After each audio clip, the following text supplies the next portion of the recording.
cashews that have been soaked. We're just going to put some cashews into our food processor. This is such a cute little food processor. So the one that I have at home is a 7-cup. So if you're going to get one, I encourage you to get a 7-cup. It's about this big. That way you can make 3 or 4 batches at once. This is perfect for 1 batch. But, okay. And then I'm going to add, oh, this is on page 180. 180.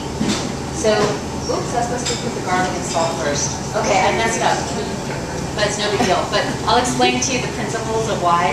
So normally I would put the garlic in first and then the salt, because they're both sort of not super dry, but I want the garlic to break down and the salt will help the garlic to break down. So I put that in first. It breaks it all down really small, so I don't have to hand chop it. Letting this do the chopping for me. And then after that, then I put the nuts in, because the nuts have been soaked, so they're wet. So it's gonna be a little bit more challenging for this to break down evenly. So I'm just gonna add it all in now. Okay.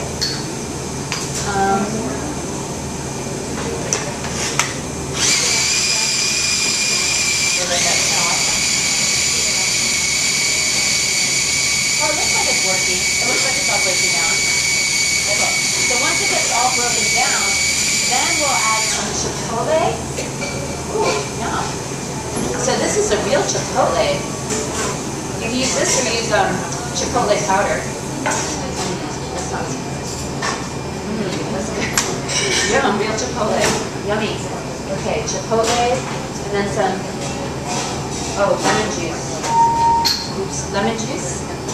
So you know how cheese is tart, and it's also salty. That's why in this one we want to put salt, and also the garlic is the savory, like that pungent, and then the acid from the lemon juice.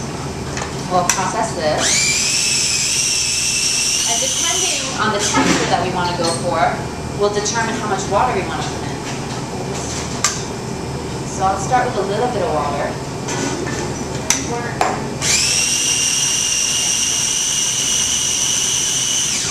That might be good. Really good. Okay. Well, that's it. So that's like so easy, right? That was really fast, really easy. Like at the base, it has 4 ingredients. And look at that, it's beautiful. So I always have some of this on hand because it's really wonderful to top a scoop onto a salad. You can make a wrap. If you have nori, you can have a sheet of nori. You can put some of this down, and then you can put cucumber and carrots or burdock root, whatever, spinach, roll it up. It can be used across anything. You can use it to toss some kelp noodles. You can add a little bit more water to it to make like a cream sauce. Toss it with kelp noodles, add some fresh herbs to it. So it's really diverse, like what you can use it with. It really dresses up lots of different dishes. So that's the chipotle cheese, and then the chocolate. I guess the ingredients are the chocolate salt is on. It's like a corn salsa. If someone can find it, is there corn salsa somewhere? Maybe look at the index for salsa corn. You'd think I'd have everything memorized, but I don't. Which one? The tomato salsa? Corn. Is there a corn one? I never remember what recipes are in what books. Maybe it's the tomato one. Well, the tomato one's on page 79, but 79, 81, 109, 165, 177, but let me look under 181? 81, page 81. Thank you. So I'm going to take some corn. So it's basically like a salsa. The way we make salsa is tomatoes, cilantro, onion, and garlic, basically. Right? So that's what we're going to add in. So here's some tomatoes. I just added corn as a new ingredient just to add color and vitality because of this corn season, or if it's corn season. Cilantro, chopped cilantro. Here's some more cilantro. Well, maybe I'll put that aside. And then more tomatoes, some salt. And then if you want it spicy, you can chop up some chili peppers. Put some of that in. Depending on how spicy that is. How spicy that is. I'm just going to put in a little bit. Some chili. You can put in some garlic. Oh, they already mushed up some here. Okay, some garlic. And that's it. And so that's how easy it is to just make your salsa. And as we know, salsas are really great too for everything, right? You can top soups with it. You can put it into wraps. You can put it on a bed of greens to dress up your salad. So here's your salsa. So that's the second part. So we have our cheese, our salsa. And then next we're going to do our chocolate mole sauce. So this is the part that really is going to tie the whole dish together, the chocolate mole sauce. Can I have a blender top, please?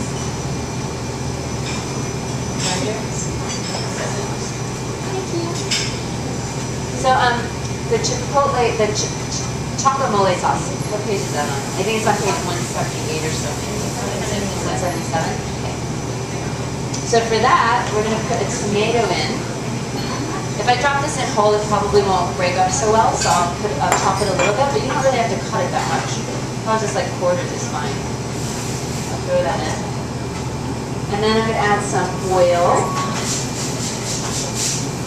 some cacao. So you guys all know what cacao is, right? Like, so cacao is it's raw, so it's the antioxidants haven't been damaged. So most of the chocolate that's on the market, if it's not raw, it's been cut with alkaline chemical, plus it's been roasted. And like we said, the more we heat something, the more it damages the nutrient properties. So what's beautiful about raw foods is that they're all FDA superfoods. So I use fruits, vegetables, nuts, and seeds. Those are all defined by the FDA, by the Food and Drug Administration, as superfoods because they're packed full of antioxidants.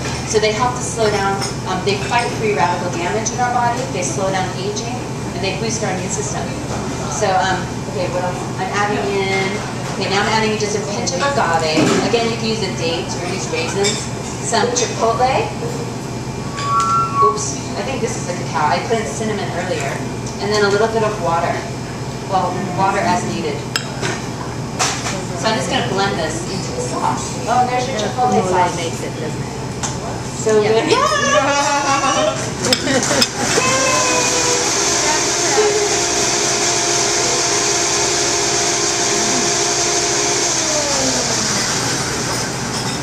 And that's it.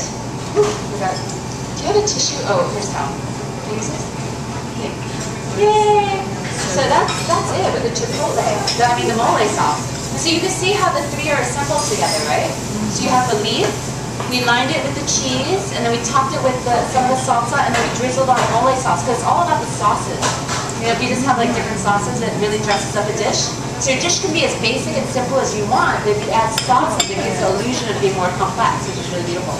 So is that good? What a hors d'oeuvre. It's like a perfect hors d'oeuvre. Yeah, it's a perfect little hors d'oeuvre. Or a whole meal. Like when I pick romaine leaves, they're like big, and that whole thing, and I have like 3 of them.